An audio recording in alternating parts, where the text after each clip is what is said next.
कृष्णा कृष्णा हरे हरे, हरे राम राम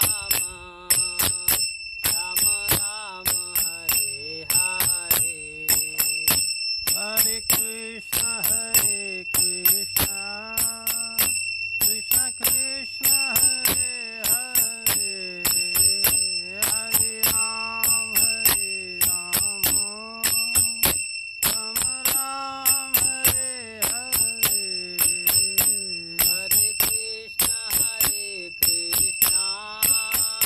कृष्णा कृष्णा हरे हरे, हरे राम राम राम हरे हरे। हरे कृष्णा कृष्णा कृष्णा हरे हरे, हरे राम राम राम हरे हरे। हरे कृष्णा कृष्णा कृष्णा हरे हरे, हरे राम राम राम हरे हरे। हरे कृष्णा कृष्णा कृष्णा हरे हरे, हरे राम राम राम हरे हरे। हरे कृष्णा कृष्णा कृष्णा हरे हरे, हरे राम राम राम हरे हरे। जय गौरनिताय गौरनिताय गौरनिताय, जय गौरनिताय। जय गौरनिताय गौरनिताय गौरनिताय, जय गौरनिताय। रमणे हरि राधा, रमणे हरि राधा, रमणे हरि राधे। जय राधा रमण बिहारी राधा रमण बिहारी राधा रमण बिहारी राधे। जय राधे जय राधे जय राधे, जय श्री राधे। जय राधे जय राधे जय राधे जय श्री राधे। जय जय प्रभुपाद प्रभुपाद प्रभुपाद प्रभुपाद। जय प्रभुपाद प्रभुपाद प्रभुपाद प्रभुपाद। जय जय गुरुदेव गुरुदेव गुरुदेव गुरुदेव। जय जय गुरुदेव गुरुदेव गुरुदेव गुरुदेव। नित्य हरि बोल हरि बोल हरि बोल हरि बोल। गौर हरि बोल हरि बोल हरि बोल हरि बोल। नित्य हरि बोल हरि बोल हरि बोल हरि बोल। जय गौर हरि बोल हरि बोल हरि बोल हरि बोल। नमो विष्णुपाद परमहंस प्रवेदिकाचार्य भक्त वेदांत स्वामी शील प्रभुपाद की जय समस्त वैष्णवाचार्य वृंद की जय श्री श्री गौर निताय की जय श्री श्री राधा रमन बिहारी भगवान की जय उपस्थित समस्त भक्त वृंद की जय। निताय गौर परमानंदे। ओम नमो भगवते वासुदेवाय। ओम नमो भगवते वासुदेवाय।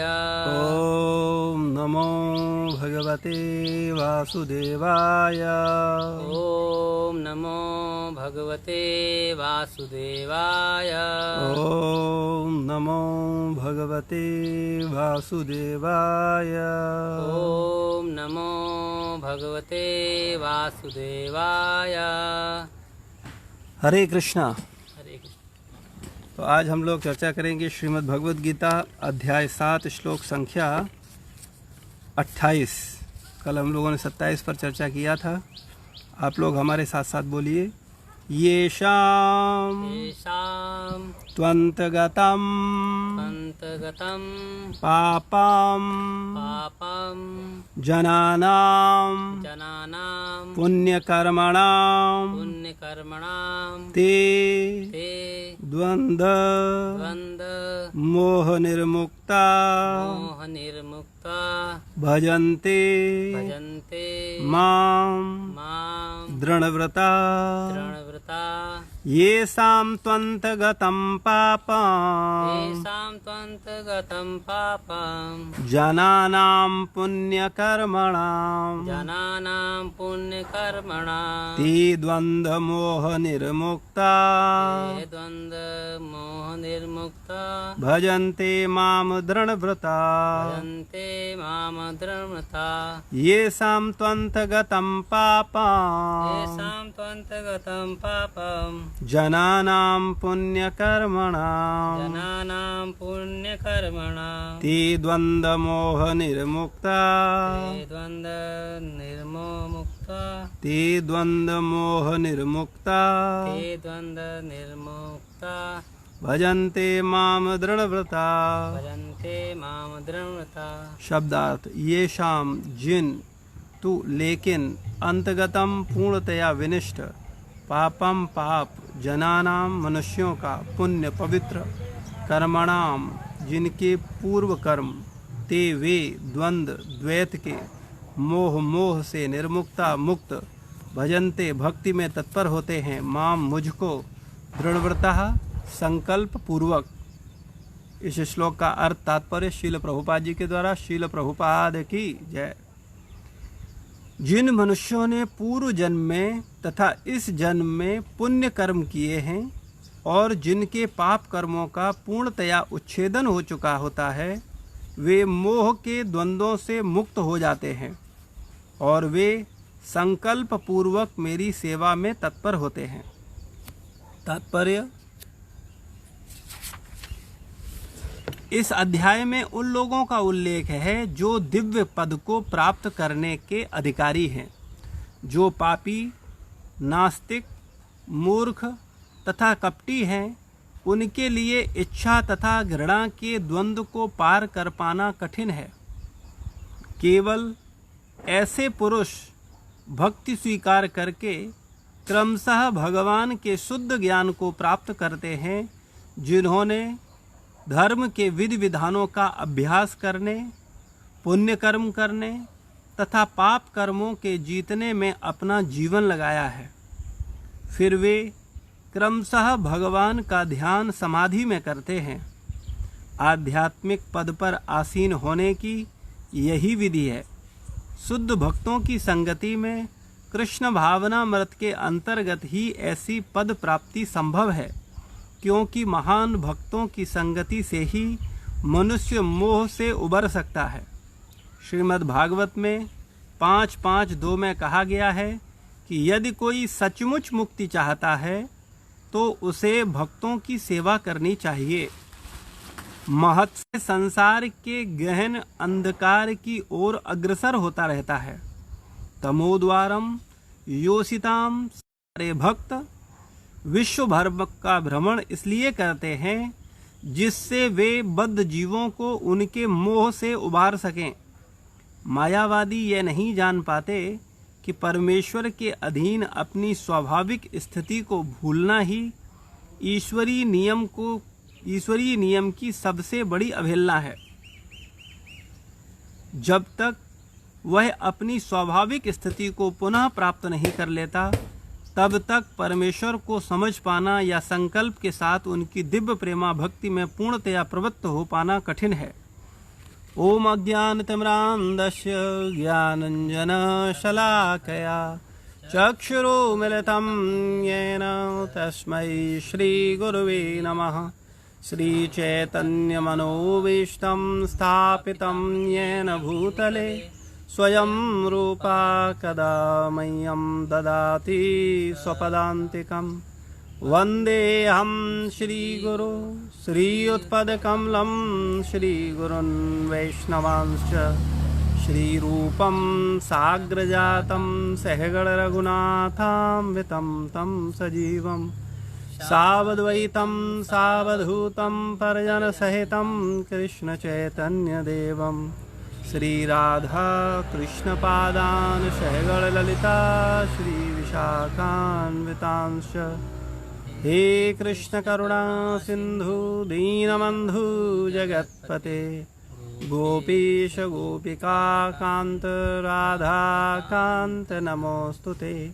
तप्त कांचनी गौरांगी राधे वृंदावनेश्वरी कृपा सिंधु वैव च पतितानां पावनेभ्यो नमः। जय श्री कृष्ण चैतन्य प्रभु नित्यानंद श्री अद्वैत गदाधर श्रीवासादि गौर भक्त वृंद। हरे कृष्णा कृष्णा कृष्णा हरे हरे, हरे राम राम राम हरे हरे। नमो विष्णुपादाय कृष्णपृष्ठाय भूतले श्रीमते भक्तिवेदांत स्वामी नित्यनामने। नामस्ते सारस्वतदेवे गौरवाणी प्रचारिणे निर्विशेष शून्यवादी पाश्चात्य देशतारिणे।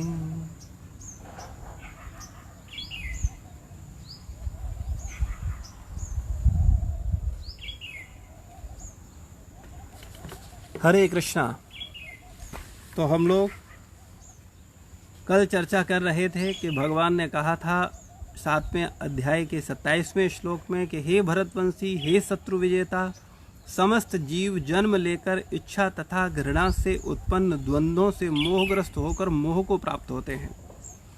और इससे पहले वाले श्लोक में भगवान ने कहा था कि हे अर्जुन, श्री भगवान होने के नाते जो कुछ भूतकाल में घटित हो चुका है, वर्तमान में घटित हो रहा है तथा जो आगे होने वाला है, वह सब कुछ जानता हूँ। मैं समस्त जीवों को भी जानता हूँ, किंतु मुझे कोई नहीं जानता। तो भगवान ने कहा था कि वास्तविकता में मैं तो सबको जानता हूँ, लेकिन मुझे कोई नहीं जानता। और उसके बाद भगवान ने कहा कि मुझे न जानने का कारण क्या है, कौन लोग मुझे नहीं जानते हैं। तो बताया कि जो जीव इच्छा तथा घृणा से उत्पन्न द्वंद्वों में फंसे होते हैं, वो लोग मुझे नहीं जान पाते। जो लोग कामनाएं, इच्छाएं और घृणा ऐसी भावनाओं में ही जीते हैं, ऐसी भावनाएं ही जिनके जीवन का प्रमुख आधार हैं, वो लोग वास्तविकता में मुझे नहीं जान पाते। अभी आज बोल रहे हैं, जिन मनुष्यों ने पूर्व जन्मों में तथा इस जन्म में पुण्य कर्म किए हैं, इस जन्म तथा पूर्व जन्म में जिन्होंने पुण्य कर्म किए हैं और जिनके पाप कर्मों का पूर्णतया उच्छेदन हो चुका है, यानी जिनके पाप पूर्णतया नष्ट हो चुके हैं, वे मोह के द्वंद्व से मुक्त हो जाते हैं। ऐसा व्यक्ति मोह के द्वंद्व से मुक्त हो जाता है। मोह का द्वंद्व क्या है? इच्छा तथा घृणा, कामनाएं तथा घृणा, इनसे व्यक्ति ऊपर उठ जाता है। वो संसारी कामना नहीं करता, वो संसार में किसी से घृणा नहीं करता, चाहे उसे प्रिय हो या न हो। न उसे कोई प्रिय होता है, न उसे कोई अप्रिय होता है। वो सम स्थिति पर होता है, वो दोनों स्थिति से ऊपर उठ जाता है। न किसी से राग, न किसी से द्वेष, न कोई कामना, न किसी प्रकार की घृणा। वो मोह के द्वंद्वों से मुक्त हो जाते हैं और वे संकल्प पूर्वक मेरी सेवा में तत्पर होते हैं। और ऐसा जीवात्मा संकल्प के साथ, दृढ़ता के साथ मेरी सेवा में इन्वॉल्व होता है, मेरी सेवा में लगता है। तो यहाँ ऊपर भगवान ने बोला कि जिनका पूर्व जन्म तथा इस जन्म में जिन्होंने पुण्य कर्म किए हैं। वास्तविकता में जो व्यक्ति पुण्यात्मा है वही भगवान की भक्ति कर सकता है। हर व्यक्ति या पापी व्यक्ति या पापात्मा कभी भगवान की शरण नहीं ले सकता, भगवान की भक्ति नहीं कर सकता। और जिन लोगों ने पूर्व जन्म तथा इस जन्म में पुण्य किए हैं, वास्तविकता में वो लोग ही भगवान की शरण ग्रहण करते हैं। और जिनके पाप कर्मों का पूर्णतया उच्छेदन हो चुका होता है, यानी उन्होंने पुण्य कर्म पूर्व जन्म में किए हैं और इस जन्म में भी निरंतर कर रहे हैं, और जिनके पाप कर्मों का उच्छेदन हो गया है, पाप कर्म नष्ट हो गए हैं या पाप कर्म करने जिन्होंने बंद कर दिए हैं, ऐसे लोग मोह के द्वंद्व से मुक्त हो सकते हैं। यानी हमको यहाँ एक शिक्षा मिल रही है कि हम लोगों को पाप तो नहीं करने हैं और पुण्यों को करना है। तो ऐसी स्थिति कैसे लाई जा सकती है? तो इसको करने के लिए बहुत आसान है। जो व्यक्ति शील प्रभुपाद द्वारा दिए हुए निर्देशों का पालन करता है, गुरुजनों द्वारा दिए हुए निर्देशों का पालन करता है, वो बहुत आसानी से इस अवस्था को प्राप्त कर लेता है। शील प्रभुपाद जी ने हम लोगों को 4 प्रकार के नियम दिए। पहला, किसी भी प्रकार का मांसाहार नहीं, अंडा, मांस, मछली, प्याज और लहसुन का भी सेवन नहीं। दूसरा नियम दिया कि हम लोग किसी प्रकार का नशा ना करें, बीड़ी, सिगरेट, तंबाकू, चाय और कॉफ़ी भी नहीं। तीसरा नियम, लॉटरी, जुआ, सट्टा, शेयर मार्केटिंग, इनसे हम लोग दूर रहें। और चौथा नियम दिया, अपनी पत्नी के अलावा अन्य स्त्रियों को माता भाव से देखें, यानी अवैध स्त्री या पुरुष संग नहीं। ये 4 कार्य करने पर व्यक्ति के जीवन में पाप होने बंद हो जाते हैं, क्योंकि ये पाप का यही 4 कारण हैं। और अगर कोई व्यक्ति इन 4 नियमों का गंभीरतापूर्वक पालन करता है तो वो पाप करने की प्रवृत्ति से ऊपर उठ जाएगा, उसके पाप बंद हो जाएंगे। केवल 4 नियमों को दृढ़तापूर्वक पालन करने पर, यानी पहला, किसी प्रकार का मांसाहार नहीं, प्याज और लहसुन भी नहीं। दूसरा, किसी प्रकार का नशा नहीं, बीड़ी, सिगरेट, तंबाकू, चाय और कॉफ़ी भी नहीं। तीसरा, लॉटरी, जुआ, सट्टा नहीं। और चौथा, अवैध स्त्री या पुरुष संग नहीं। ये 4 नियमों का पालन करने से हम धार्मिक बन जाते हैं, अधर्म हमारे जीवन में नहीं आ पाएगा। वास्तविकता में इन 4 नियमों का पालन करने से धर्म के 4 स्तंभों का मजबूती मिलती है, धर्म के 4 स्तंभों को मजबूती मिलती है। धर्म के 4 प्रमुख स्तंभ क्या हैं? धर्म किन पर टिका है? पहला, दया। दूसरा, तपस्या। तीसरा, पवित्रता। और चौथा, सच्चाई। इन 4 पर धर्म टिका है। और इन 4 को अगर हम 4 नियमों का पालन करते हैं तो हमारे ये धर्म के 4 स्तंभ मजबूत होंगे और धर्म पर हम चल पाएंगे। लेकिन अगर हम लोग इन 4 नियमों को तोड़ते हैं तो निश्चित रूप से हम अधार्मिक हो जाएंगे, हम पापी बन जाएंगे और हमसे स्वाभाविक रूप से पाप होंगे। इसलिए बहुत सरल भाषा में, जो व्यक्ति अपने इस जीवन को लेके चिंतित है, जो चाहता है कि वो सुखी हो, क्योंकि संसार का हर व्यक्ति सुबह से शाम तक जो भी कार्य कर रहा है उसका एकमात्र उद्देश्य यही है कि वो सुखी हो। वो दिन रात मेहनत कर रहा है, चाहे व्यवसाय करे, चाहे जॉब करे, चाहे जो भी कार्य करे, उसका एकमात्र उद्देश्य है कि वो अधिक से अधिक सुखी हो जाए। लेकिन वो मूर्ख ये नहीं जानता कि वो अपने अधार्मिक कार्यकलापों से सुखी नहीं हो सकता, वो पापाचरण से सुखी नहीं हो सकता। हालांकि माया उसको ऐसा एहसास कराती है, अज्ञानता उसको इतना बलपूर्वक ये प्रलोभन देती है कि वो व्यक्ति बड़ा आनंदित हो जाएगा, इसलिए वो समस्त प्रकार के पापों को करता है। लेकिन वास्तविकता ये है कि व्यक्ति अगर वास्तव में सुखी होना चाहता है तो उसे धार्मिक बनना होगा और उसके लिए उसको 4 नियमों का पालन करना होगा, यानी पाप करने बंद करने पड़ेंगे। जो व्यक्ति पाप करना बंद कर देगा उस व्यक्ति के जीवन में सुख की संभावनाएं हैं, और जो व्यक्ति पाप करता रहेगा निश्चित रूप से वो व्यक्ति सुखी नहीं हो सकता। इसलिए हम सब लोगों को गंभीरतापूर्वक इन 4 नियमों का पालन करना चाहिए, और 4 नियमों के पालन करने से आपके जीवन में ब्रेक लग जाएगा कि कोई पाप आपसे नहीं होगा। तो इन 4 नियमों का पालन करें। अभी पाप नहीं होगा वो तो ठीक है, लेकिन पुण्य भी करना है, क्योंकि भगवान ने कहा जिन लोगों ने पूर्व जन्म में और इस जन्म में पुण्य किए हैं और जिन्होंने पाप करने बंद कर दिए हैं या पापों का पूर्ण रूप से उच्छेदन हो चुका है, यानी पूर्व में जो पाप कर दिए हैं चाहे इस जन्म के हों चाहे पूर्व जन्मों के हों, वो पापों का तो नाश हो गया है और वर्तमान परिस्थिति में उसने पुण्य करने शुरू कर दिए हैं। ऐसा व्यक्ति मोह के द्वंद्व से पार हो जाएगा, मोह के द्वंद्वों से निकल जाएगा। तो इसलिए उसको क्या करना है, अभी पापों को बंद तो कर सकते हैं, लेकिन जो पूर्व जन्म में या अभी से पहले जो पाप हो गए हैं उनसे कैसे छुटकारा मिलेगा, उनसे कैसे छूट सकते हैं। तो भगवान की शरण लेने से हम समस्त प्रकार के पापों से छूट सकते हैं। भगवान ने भगवत गीता में कहा है, सर्वधर्मान परित्यज्य मम एकम शरणम व्रज अहम त्वम सर्व पापेभ्यो मोक्षयिष्यामि मा शुचा। जो व्यक्ति समस्त प्रकार के धर्मों को छोड़कर एकमात्र मेरी शरण ग्रहण करता है उस व्यक्ति के समस्त प्रकार के पापों का मैं नाश करूंगा।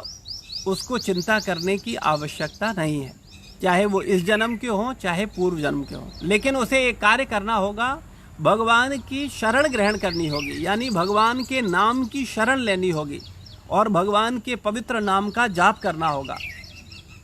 उससे क्या होगा, वो भगवान की शरण ले पाएगा और समस्त प्रकार के इस जन्म और पूर्व जन्म के पापों से छूट पाएगा। तो इसके लिए श्रील प्रभुपाद जी ने क्या बोला कि 16 माला का कम से कम, वैसे तो श्रील प्रभुपाद जी के जो गुरुदेव थे उन्होंने 64 माला का जाप करवाते थे। वो बोलते थे कोई व्यक्ति जब तक 64 माला का जाप नहीं करेगा तब तक वो दीक्षा नहीं देते थे।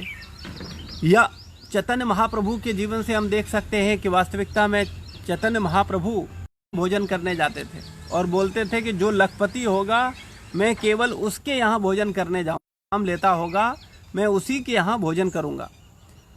भक्ति सिद्धांत सरस्वती महाराज भी जितने सन्यासी सिक्स हैं उनके और जो गृहस्थ लोग थे वो लोग जब करते थे 64 राउंड जब करते थे।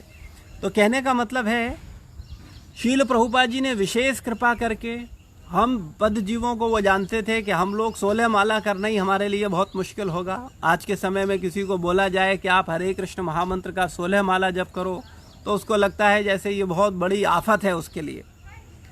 तो प्रभुपाद जी ने बड़ी कृपा करके हम लोगों को 16 माला का बोला कि कम से कम 16 माला का जाप हमको हरे कृष्ण महामंत्र का करना है। और ये 16 माला का जब हम जाप करते हैं तो हम ये प्रदर्शित करते हैं कि हमने भगवान का शरण ले लिया है। हम भगवान, और भगवान के नामों में इतनी शक्ति है कि वो हमारे इस जन्म और पूर्व जन्म जन्मांतरों के पापों को नष्ट कर सकता है। तो जब हम भगवान के नाम की शरण लेते हैं यानी हरे कृष्ण महामंत्र का 16 माला जाप करते हैं, तब क्या होता है, हमारे द्वारा पुण्य बढ़ने लगते हैं, हमारे पुण्य बढ़ने लगते हैं और हमारे पापों का नाश होने लगता है। भगवान के नाम लेने से ये 2 क्रियाएं होती हैं, एक तो हमारे पापों का उच्छेदन होता है, दूसरा हम पुण्य अर्जित करने लगते हैं। तो इसलिए अभी 4 नियमों का जो व्यक्ति पालन करेगा अभी उसके द्वारा पाप होगा नहीं, और हरे कृष्ण महामंत्र का 16 माला जाप करेगा, एकादशी व्रत रखेगा, वो व्यक्ति पुण्य आत्मा बन जाएगा। और जो व्यक्ति पुण्य आत्मा होगा और जिसने पाप करने बंद कर दिए होंगे वही व्यक्ति मोह के द्वंद्व से मुक्त हो पाएगा, यानी वही व्यक्ति मोह से निकल पाएगा। तो अगर आप भी मोह से निकलना चाहते हैं, आप भी राग द्वेष से ऊपर उठना चाहते हैं, अगर आप भी इच्छाएं तथा घृणा से ऊपर उठना चाहते हैं, तो आपको इसका पालन बड़ी दृढ़ता के साथ और बड़ा वैज्ञानिक तरीके से करना होगा, समझ करके सही तरीके से। तो उसके परिणाम ये होंगे कि आप राग और द्वेष से ऊपर उठ जाएंगे। 4 नियमों का पालन करने से क्या होगा, आपसे पाप नहीं होंगे, और हरे कृष्ण महामंत्र का जाप, गीता का स्वाध्याय, एकादशी का व्रत, इससे क्या होगा, आप पुण्यात्मा बनेंगे।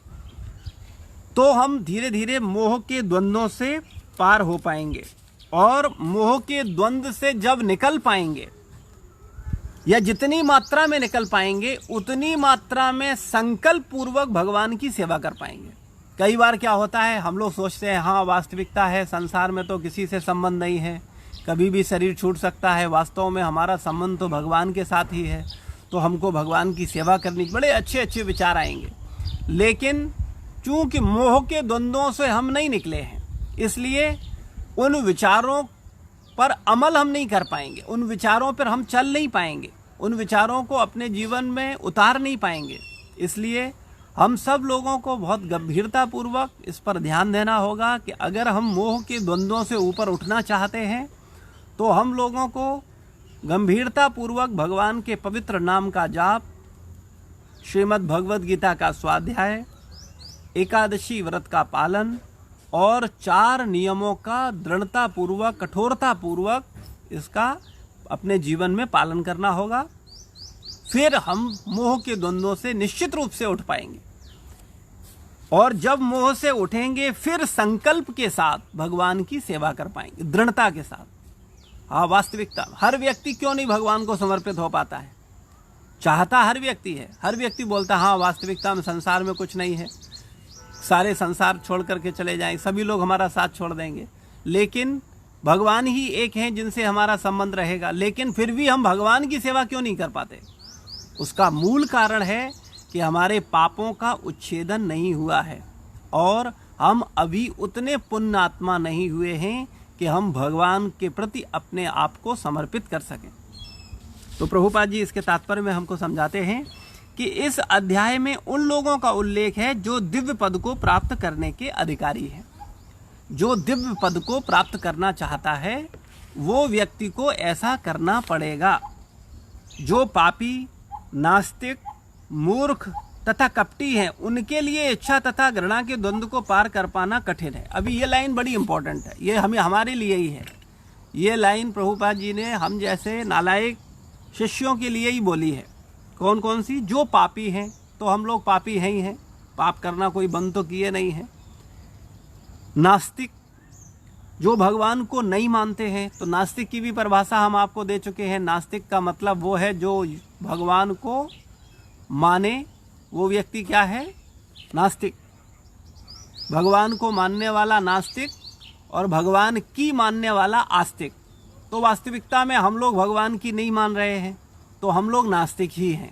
हम कभी ऐसी भूल ना करें अपने मन में कि हम आस्तिक हैं, हम तो बड़े भक्त हैं। इस भावना से हम जितनी जल्दी बाहर हम लोग निकलेंगे उतना ही अच्छा है हमारे लिए। तो इसलिए जो पापी, तो पहला तो हम लोग पापी हैं, दूसरा नास्तिक, तीसरा मूर्ख। इसमें तो कोई दो राय है ही नहीं कि हमसे बड़ा मूर्ख कौन होगा। पल पल मर रहे हैं, पल पल जान रहे हैं संसार से कोई संबंध नहीं है, धन से कोई संबंध नहीं है, प्रतिष्ठा से कोई संबंध नहीं है, प्रॉपर्टी से कोई संबंध नहीं है, बच्चों से कोई संबंध नहीं है, फिर भी 100% उसी में लगे हुए हैं। इससे बड़ा मूर्ख कौन होगा? जो जानबूझ करके केवल घर परिवार में लगा रहे, धन दौलत में लगा रहे, इससे बड़ी मूर्खता और हमारे द्वारा और क्या होगी? तो मूर्ख भी हैं हम। और क्या है? तथा कपटी हैं। कपट में तो मेडल मिलना चाहिए, जो है नहीं वो दिखाने की कोशिश करते हैं। हम भक्त नहीं हैं लेकिन भक्त दिखाना चाहते हैं। हम चाहते हैं कि हर व्यक्ति बोले कि हम भक्त हैं, तो ये हमारे अंदर कपट है। तो ये चारों ही दोष हमारे अंदर हैं। पापी भी हैं हम, नास्तिक भी हैं हम, मूर्ख भी हैं हम, और कपटी भी हैं। ऐसे लोगों के लिए इच्छा और घृणा के द्वंद्वों को पार कर पाना नामुमकिन है। ये हमसे नहीं होगा। अगर ये 4 चीजें हम रखेंगे तो ये हम कभी नहीं कर पाएंगे। केवल सत्संग बोलते रहेंगे और सत्संग सुनते रहेंगे। हमारे जैसे लोग सत्संग बोलते रहेंगे और आपके जैसे सुनते रहेंगे और इच्छा तथा घृणा में ही फंसे रहेंगे। इसलिए हमको बहुत ईमानदारी से प्रभुपाद जी की इन वचनों पर, इस सेंटेंस पर ध्यान देना चाहिए। यानी हमको पाप करने बंद करने पड़ेंगे, तभी हम पापी नहीं कहलाएंगे। भगवान के आदेशों का पालन करेंगे, भगवान की बात मानेंगे, तब हम आस्तिक कहलाएंगे। और जब हम वास्तविकता में भगवान से अपने संबंध को जानकर उस संबंध को निभाने का प्रयास करेंगे तो हम बुद्धिमान हो जाएंगे और जो हैं वो वास्तव में सबके समक्ष रखेंगे कि हाँ, हम वास्तव में जो है हम भक्त बनने की कोशिश कर रहे हैं, हम भक्त नहीं हैं। जब हम अपनी वास्तविक स्थिति को रखेंगे बहुत विनम्र भाव से, तब वास्तविकता में हम इच्छा तथा द्वंद्व के मोह को पार कर सकते हैं। आगे प्रभुपाद जी बोलते हैं, केवल ऐसे पुरुष भक्ति स्वीकार करके क्रमशः भगवान के शुद्ध ज्ञान को प्राप्त करते हैं, जिन्होंने धर्म के विधि विधानों का अभ्यास करने, पुण्य कर्म करने तथा पाप कर्मों के जीतने में अपना जीवन लगाया है। अभी कितना इम्पोर्टेंट बात है। प्रभुपाद जी बोल रहे हैं जिन्होंने अपना जीवन लगाया है। हमने तो अपना जीवन लगाया है पाप करने में, हमने अपना जीवन लगाया है भगवान के आदेशों को न मानने में, हमने अपना जीवन लगाया है कपटता में। लेकिन वास्तविकता में जिन लोगों ने पुण्य कर्म किए हैं, जो निरंतर भगवान का भजन कर रहे हैं, जो पूर्ण रूप से भगवान के शरणागत हैं, ऐसे लोग वास्तविकता में अभ्यास करने, पुण्य कर्म पाप कर्मों जितने अपना जीवन लगाया है, फिर वे क्रमशः भगवान का ध्यान समाधि में करते हैं। फिर वे क्रमशः जितने % में उन्होंने अपना जीवन लगाया है भगवान को प्रसन्न करने में या भगवान को समझने में, वो व्यक्ति फिर वास्तव में भगवान को समझ सकता है। हमने अपना जीवन लगाया है पैसे कमाने में, कैसे पैसे कमाएं, पूरा जीवन लगाया है इसी चीज़ के लिए कि ज़्यादा से ज़्यादा कहाँ से कमाया जाए, ज़्यादा से ज़्यादा कैसे हम अपने को सुखी कर पाएँ, ज़्यादा से ज़्यादा हमारे बच्चे कैसे सुखी हो पाएँ। हमारा चिंतन केवल अपना सुख और अपने से जुड़े हुए लोगों की सुख की ही चिंता करता है, जबकि वास्तविकता में जो लोग हमसे जुड़े हुए हैं वो वास्तव में हमसे उनका संबंध नहीं है, उनका संबंध हमारे शरीर से है।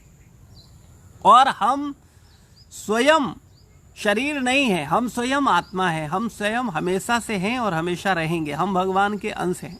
तो अंश होने के नाते मेरी पहली ड्यूटी तो ये है कि हम भगवान की सेवा करें, भगवान के भक्तों की सेवा करें। लेकिन हम उसको छोड़ करके केवल अपने शरीर और शरीर से जुड़े हुए लोगों की जो सेवा कर रहे हैं, ऐसी भावना होने पर निश्चित रूप से हम कपटी हैं और हम भगवान की शरण लेने योग्य नहीं हैं। तो आध्यात्मिक पद पर आसीन होने की यही विधि है। जो व्यक्ति वास्तविकता में आध्यात्मिक पद पर आसीन होना चाहता है, उसकी यही विधि है कि उसको भगवान के शरणागत होना होगा, पुण्य कर्म करने होंगे और पाप कर्म करने बंद करने होंगे।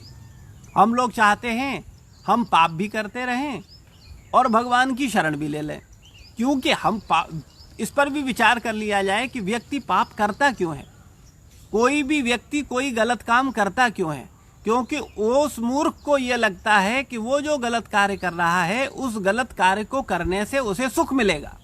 कोई व्यक्ति पाप भी करता है अपने आप को सुखी करने के लिए, लेकिन वो मूर्ख ये नहीं जानता कि उसके द्वारा जो पाप हो रहा है उसके परिणाम उसके जीवन में दुख के रूप में आएंगे।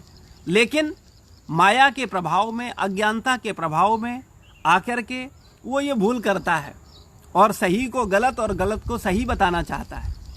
ऐसी स्थिति होने पर वो पाप करता है और पाप करके सोचता है वो सुखी हो जाएगा, लेकिन भविष्य में परिणाम दुख के रूप में ही सामने आएंगे। तो शुद्ध भक्तों की संगति में कृष्ण भावनामृत के अंतर्गत ही ऐसी पद प्राप्ति संभव है। प्रभुपाद जी बोल रहे हैं वास्तविकता में जैसा संग होगा, यानी जैसे लोगों को हम अपना हृदय देंगे। संग का मतलब ये नहीं होता है साथ बैठे हैं, संग का मतलब ये नहीं है फेसबुक पे आधा घंटा 1 घंटे रहे और उसके बाद फिर अपनी दुनिया में वापस चले गए। संग हृदय से है। जिन लोगों को हम अपना हृदय देते हैं या जिनसे प्रभावित होते हैं या जो हमें अच्छे लगते हैं वास्तविकता में, और हम वास्तव में उनकी सेवा करके उनके नज़दीक जा कर के हम भी वैसे बनना चाहते हैं, तब हम भक्तों का अगर संग करेंगे तो हम भक्त बनेंगे, हम अगर व्यवसायी का संग करेंगे तो व्यवसायी बनेंगे, हम अगर किसी गुंडे मवाली का संग करेंगे तो हम गुंडे मवाली बनेंगे। तो हमारा जैसा संग होगा वैसे ही हम बनेंगे, वैसे ही उन्हीं के गुणों से हम प्रभावित होंगे। इसलिए प्रभुपाद जी बोल रहे हैं वास्तविकता में शुद्ध भक्तों के संग में ही व्यक्ति अपने अंदर गुणों का विकास कर सकता है और वो भगवान की शरण ग्रहण कर सकता है। लेकिन अगर वो भक्तों की संग नहीं कर रहा है, या अपना संग का मतलब है हृदय से संग नहीं कर रहा है, तब वास्तविकता में वो आध्यात्मिक जीवन में प्रगति नहीं कर सकता। तो शुद्ध भक्तों की संगति में कृष्ण भावनामृत के अंतर्गत ही ऐसी पद प्राप्ति संभव है, क्योंकि महान भक्तों की संगति से ही मनुष्य मोह से उबर सकता है। महान भक्तों की संगति से ही व्यक्ति वास्तव में मोह से, मोह मतलब अज्ञान, भ्रम, इससे निकल सकता है। वास्तविकता में हम लोग तो भ्रम से निकलना ही नहीं चाहते, हम तो भ्रम में ही आनंद लेना चाहते हैं। और आज संसार वास्तविकता में भ्रम में पड़ा चला जा रहा है, एक भ्रम में ही भ्रम है। श्रीमद् भागवत में 5.5.2 में कहा गया है कि यदि कोई सचमुच मुक्ति चाहता है तो उसे भक्तों की सेवा करनी चाहिए। श्रील प्रभुपाद जी यहाँ बोल रहे हैं कि अगर कोई सचमुच, दो तरह के लोग हैं, एक हमारे जैसे हैं जो भक्तों की सेवा नहीं करना चाहते हैं, तो ऐसे लोगों को कभी मुक्ति नहीं मिलेगी। जो लोग वास्तविकता में मुक्त, जो सचमुच, प्रभुपाद जी बोल रहे हैं सचमुच, क्या हम सचमुच मुक्ति चाहते हैं? अगर हम सचमुच मुक्ति चाहते हैं तो हमको क्या करना होगा? श्रीमद् भागवत के 5वें स्कंद के 5वें अध्याय के दूसरे श्लोक की बात को मानना होगा, यानी भगवान के आदेशों को, गुरु के आदेशों को मानना होगा। तो बता रहे हैं यदि कोई सचमुच मुक्ति चाहता है, कोई व्यक्ति वास्तव में मुक्ति चाहता है, तो उसे भक्तों की सेवा करनी होगी। और हम लोग तो कभी सेवा करने के मूड में होते नहीं, हम तो सेवा करवाने के मूड में होते हैं। तो उसे भक्तों की सेवा करनी चाहिए। महत सेवाम द्वार माहुर विमुक्ते। किंतु जो भौतिकवादी पुरुषों की संगति करता है, जो भौतिकवादी लोग हैं, जो बिजनेसमैन हैं, जो संसार में फंसे हुए लोग हैं, ऐसे लोगों की जब हम संगति करते हैं तो वह संसार के गहन अंधकार की ओर अग्रसर होता जाता है। और ये वास्तविकता है, क्योंकि हम जैसे लोगों का संग करते हैं उनको देख करके हम प्रभावित होते हैं। अच्छा, ये मेरा पड़ोसी है, ये मेरा साथी है, ये मेरा मित्र है, आज इसने इतना तरक्की कर लिया, इसके पास मर्सिडीज आ गया, इसके पास BMW आ गया, इसका इतना बड़ा घर हो गया, इसके पास इतनी प्रॉपर्टी हो गई, और हम उससे प्रभावित हो गए, हम भी गधे की तरह लग जाते हैं वही सब करने में। तो वास्तविकता ये है कि हम लोगों को पहली प्राथमिकता ये रखनी चाहिए, ये जानना है कि हम ये शरीर नहीं हैं, हम हमेशा शरीर में नहीं हैं, कभी भी हम शरीर छोड़ करके जाएंगे। हाँ, जीवन निर्वाह के लिए हमें कर्म करना है, वो कर्म करने हैं, वो हम अपना व्यवसाय, अपना धर्म, जो भी जिस परिस्थिति में है, और उसको ईमानदारी से करना है, किसी की बेईमानी करके नहीं। आप किसी की बेईमानी करके, पाप करके आप सुखी नहीं हो सकते, आप धनवान नहीं हो सकते, आप वास्तव में आनंदित नहीं हो सकते। इसलिए भगवान ने हमको जो दिया है, आपको जिस परिस्थिति में दिया है, आपके कर्मों के अनुसार, आपकी योग्यता के अनुसार भगवान ने आपको उतना दिया है। और जितना भगवान ने दिया है, अगर उतने में हम सुखी नहीं हो पाए तो आपका चोरी करने से, बेईमानी करने से, धोखा देने से, किसी को चीट करने से आप क्या सोचते हो सुखी हो जाओगे? जब भगवान ने जितना दिया है कि इस जीव के लिए इतना सफिशिएंट है, ये आनंद में रह सकता है। लेकिन अगर हम, और वास्तविकता तो ये है, जब हमारे अंदर पूर्णता आएगी, संतोष आएगा, तब किसी भी परिस्थिति में हम आनंदित रहेंगे। हमारे पास जितना होगा उतना हमको लगेगा अरे इतना क्या है, इतना तो बहुत है, हम क्या करेंगे इतने का। लेकिन जब व्यक्ति असंतोषी होता है, जब व्यक्ति अज्ञानी होता है, तो कितना ही उसके पास क्यों ना आ जाए, फिर भी उसको क्या लगता है अभी तो कम है, अभी तो महंगाई इतनी बढ़ जाएगी, अभी तो कल ये होगा, परसों ये होगा, फिर कैसे होगा। और वो दिन रात गधे की तरह काम करता है। प्रभुपाद जी गधे का उदाहरण देकर के समझाते हैं कि सकाम कर्मी जितने हैं, जो अपने कर्म के फलों को भोगना चाहते हैं, ये सब गधे हैं। जैसे गधा सुबह से शाम तक बड़ी मेहनत करता है, लेकिन ये मूर्ख गधा ये नहीं जानता कि मैं इस धोबी द्वारा इतना ज़्यादा प्रताड़ित हो रहा हूँ तो मैं इतना बोझा क्यों ढोऊं? और ये धोबी मुझे क्या देता है? घास, और वो घास तो सर्वत्र है, तो मैं गधे इसके धोबी के प्रभाव में क्यों रहूं? वास्तविकता में हम लोगों की भी आवश्यकता 2 रोटी है, 2 वक्त का भोजन, एक बिस्तर पर सोना और छोटी मोटी थोड़ी सी आवश्यकताएं हैं, लेकिन हम उनको छोड़कर पता नहीं क्या क्या इच्छा कामना करते हुए फंसे रहते हैं, और घृणा और इच्छाओं के कारण कितना भी क्यों ना आ जाए फिर भी हमें और की चाह बनी रहती है। क्योंकि एक बात आप हमेशा ध्यान रखिएगा, आप मरते मर जाओगे, आपसे करोड़ों लोग, लाखों लोग ऊपर रहेंगे और लाखों करोड़ों लोग आपसे नीचे रहेंगे, और ये स्थिति हमेशा से है और हमेशा रहेगी। आप कितना ही पैसा कमा लो, कितनी प्रॉपर्टी कर लो, आपसे ज़्यादा प्रॉपर्टी वाले बहुत लोग रहेंगे, तो उन्हें देख करके आप घृणा करते रहोगे, जलते रहोगे, कुड़ते रहोगे, और ज़्यादा कोशिश करोगे कि और आए और आए और आए, और ये और करते करते सुबह से शाम तक गधे की तरह मेहनत करते हुए बाद में जब मरोगे, क्योंकि मरना तो है ही भाई, मृत्यु का समय तो निश्चित है ना, अचानक ही मृत्यु का समय आएगा और शरीर छोड़ करके चले जाएंगे, और जितना गधे की तरह इकट्ठा किया था उसका कोई मतलब नहीं है। क्योंकि जब हम शरीर छोड़ के चले गए तो हम कितनी मेहनत करके कितने ही कुछ कर लें उसका कोई वैल्यू नहीं है, क्योंकि जब हम ही नहीं है तो फिर किसी चीज़ का कोई वैल्यू नहीं है। तो इसलिए बुद्धिमान व्यक्ति जानता है कि उसकी आवश्यकता बहुत नहीं है, जितना है, जितना उसे भगवान ने दिया है, जितना उसको प्रारब्ध से मिला है, उसको मैनेज करे, उससे अपना जीविकोपार्जन चलाए, उसी से अपने आप को व्यवस्थित करे, जिससे उसका जीवन इस संसार में आराम से बीते, और अधिक एफर्ट्स करे भगवान का भजन करने में, अधिक समय लगवाए भक्तों का सेवा करने में, क्योंकि भजन और सेवा से व्यक्ति को आनंद मिलता है, सुख मिलता है, और ये आनंद और सुख प्राप्त करने के लिए ही मनुष्य जीवन मिला है। ये प्रॉपर्टी, पैसा, रुपया, धन, प्रतिष्ठा, इसको इकट्ठा करने के लिए नहीं मिला। हाँ, अगर भगवान ने आपको दिया है तो उसको मैनेज कर लो, उसकी बुराई नहीं है, लेकिन और की चाह में दूसरे को धोखा दो, दूसरे को चीट करो, इधर का उधर करो, दिन रात उसी में लगे रहो, दूसरों से ईर्ष्या करो, बहुत सारी कामनाएं करो, तो ये मानसिक रोग है। ऐसा रोग होने पर जाहिर है कि आपको हमेशा दुखी रहना ही पड़ेगा और आप हमेशा रोते रहेंगे। तो आपकी चॉइस है, आप कैसा जीवन जीना चाहते हैं। भगवान के सारे भक्त विश्व भर में भ्रमण इसलिए करते हैं जिससे वे बद्ध जीवों को उनके मोह से उबार सकें, और भगवान के भक्तों का एकमात्र कार्य ये है, उनका प्रयास ये होता है कि भगवान के भक्त केवल इसलिए भ्रमण करते हैं, केवल इसलिए निकलते हैं जिससे संसार के लोगों से मिलकर के वो उनको सद्बुद्धि दे सकें, उनको गधे भाव से निकाल सकें। वो दिन रात जो मेहनत कर रहे हैं और खाएंगे 2 रोटी ही, सोएंगे एक बिस्तर पर ही, ज़रूरतें तो बड़ी थोड़ी सी ही हैं, लेकिन फिर भी दिन रात इतनी मेहनत कर रहे हैं कि कब्ज हो रही है, रात में सो नहीं पा रहे हैं, सुबह शाम टाइम से भोजन नहीं कर रहे हैं, फिर भी उसी में लगे हुए हैं। तो ऐसे मूर्खों को उनकी मूर्खतापूर्ण भावना से निकालने के लिए ही भगवान के भक्त सर्वत्र विचरण करते हैं, और प्रवचन द्वारा, शिक्षा द्वारा, आध्यात्मिक शिक्षा द्वारा लोगों को प्रेरित करते हैं कि वो भगवान के भजन में लगें, भगवान की सेवा में लगें, और भगवान ने जिस परिस्थिति पर रखा है उसमें आनंद में रहें। मायावादी ये नहीं जान पाते कि परमेश्वर के अधीन अपनी स्वाभाविक स्थिति को भूलना ही ईश्वरीय नियम की सबसे बड़ी अवहेलना है।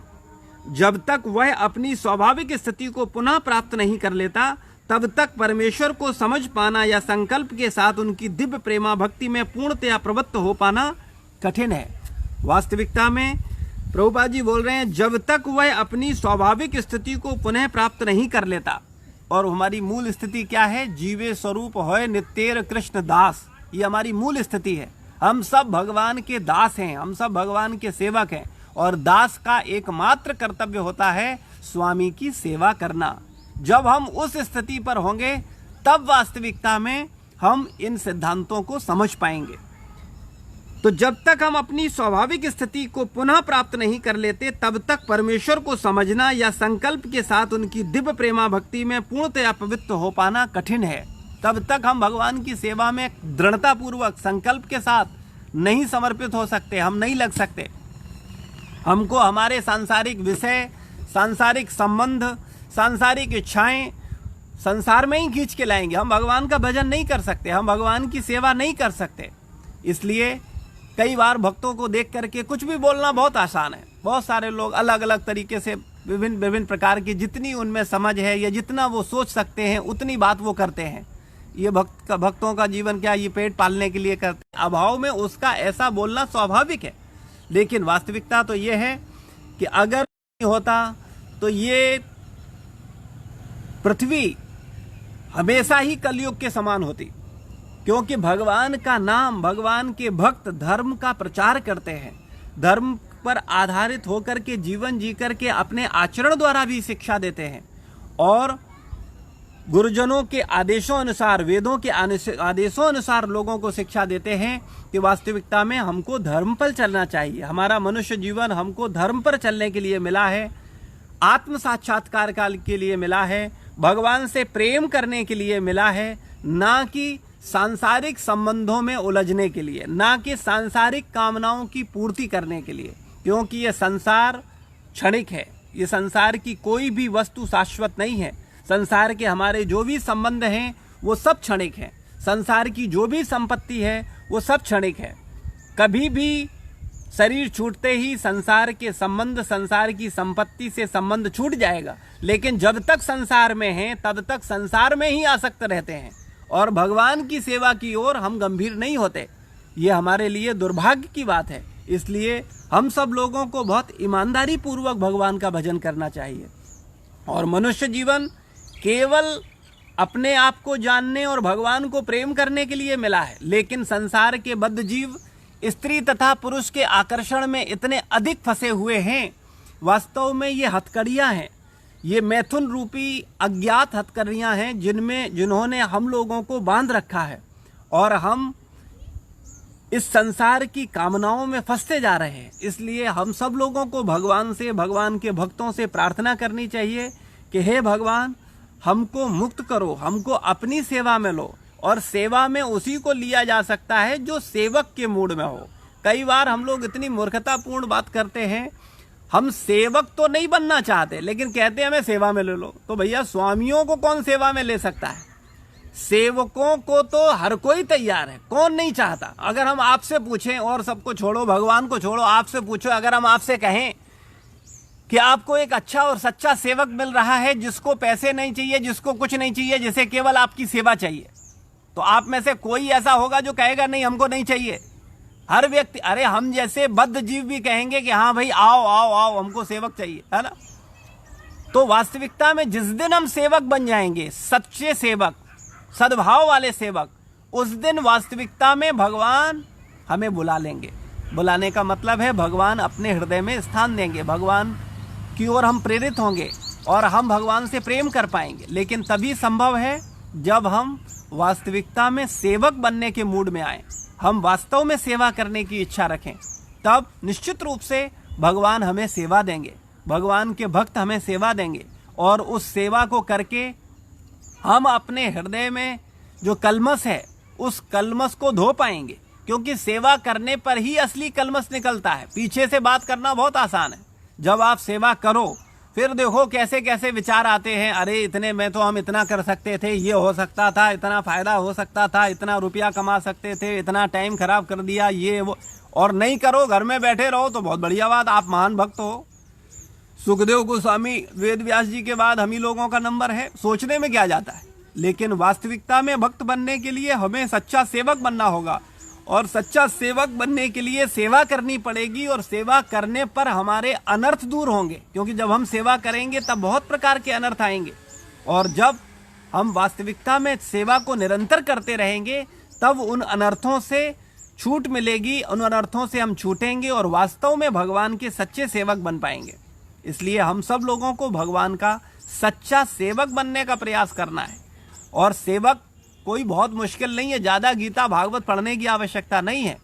अगर सेवक मतलब दास, नौकर, सर्वेंट, हमको भगवान का सर्वेंट बनना है, हमें भगवान के भक्तों का सर्वेंट बनना है।